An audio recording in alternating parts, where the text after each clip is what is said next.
منصور خان صاحب آپ سے آغاز کرتے ہیں سر. یہ ابھی کچھ دیر پہلے گفتگو کی ہمارے پروگرام جو ہیں وسیم بادامی صاحب کے, اس میں عرفان قادر صاحب نے, اچھا وہ پہلے ایس اے پی ایم تھے, پھر کچھ وقت کے لیے اٹارنی جنرل ہوئے, پھر وہ الیکشن کمیشن کے وکیل ہوئے. آئی ڈونٹ نو وہ انہوں نے 2-3 دنوں میں بڑے اپنے اس حوالے سے پورٹ فولیو بدلے. بہرحال جی وہ کہتے ہیں کہ الیکشن کرا کے دکھا لیں, ہم دیکھتے ہیں کہ اس ملک میں کون الیکشن کرائے گا.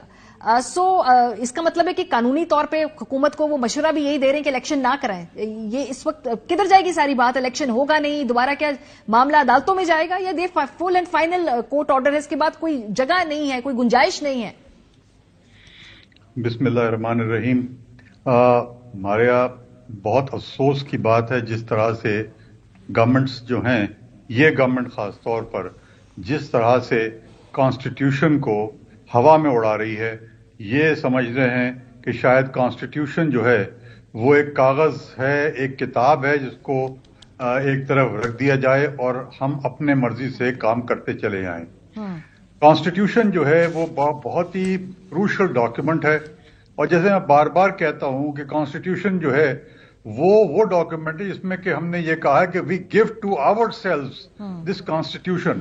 اس کا مطلب یہ ہے کہ ہم جو ہیں پابند ہیں اس کانسٹیٹیوشن کے, اس لیے کہ ہم نے خود اپنے آپ کے اوپر ایک کرب جو ہے وہ لگائی ہے, ایک ایسا کرب ہے جو کہ ہم کو ہمارے اوپر پابندی ایک کریٹ کر دیتی ہے. اور وہ چیز جب ہو جاتی ہے اس کا مطلب یہ ہے کہ ہر چیز, ہر قانون, ہر ایکٹ جو ہے وہ اس کانسٹیٹیوشن کے تحت ہونا چاہیے. اب یہ ذہن میں رکھتے ہوئے اگر ہم آگے چلیں اس کے, تو پھر آگے ایک اور چیز آتی ہے کہ کیا چیز ہے جو کانسٹیٹیوشن کے اندر بہت کلیئرلی دکھائی جا رہی ہے, وہ ڈیموکریسی. ڈیموکریسی کیا ہے؟ It is for the people, by the people. جب ہم فار دا پیپل اور بائی دا پیپل کہتے ہیں تو اس کا مطلب یہ ہے کہ الیکشن جو ہے وہ ایک مینڈیٹری ریکوائرمنٹ ہے جو کہ کانسٹیٹیوشن کے آرٹیکل 218 آن ورڈز جتنا ہے وہ سب اس کے اندر دیا ہوا کس طرح سے الیکشن کرائے جائیں گے.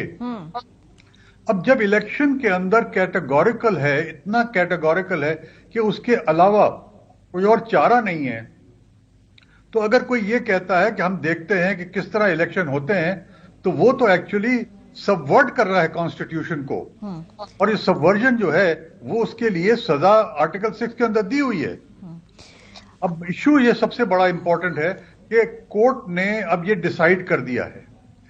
کورٹ نے پہلے ڈیسائیڈ کیا تھا جس کو کہ 3-2 کا کہتے ہیں, وہ 3-4 کا کہتے ہیں, مگر اس کے خلاف کوئی ریویو فائل نہیں ہوا, کوئی ایسا نہیں ہوا فائل. اس کا مطلب ہے کہ وہ جو آرڈر ہے that stands in the field.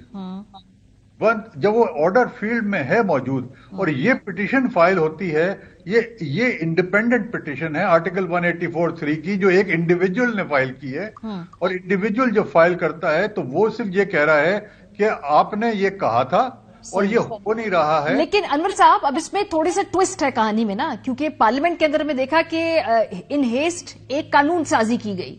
اب 20 یا 22 اپریل کو وہ قانون بن جائے گا. کیا اس کے بعد اس قانون کا کیا رستہ ہے کہ وہاں سے اپیل میں جایا جائے اور پھر ریکویسٹ کی جائے کہ ایک فل کورٹ یا لارجر بینچ اس پورے فیصلے کو دوبارہ ریویو کرے؟ اس قانون کے آنے کے بعد کیا صورتحال مختلف ہوگی؟ دیکھیے ابھی تو قانون بنا نہیں ہے, اور قانون کو کے بننے میں ابھی ذرا سا ٹائم لگے گا, ایسا نہیں ہے کہ نہیں ہے.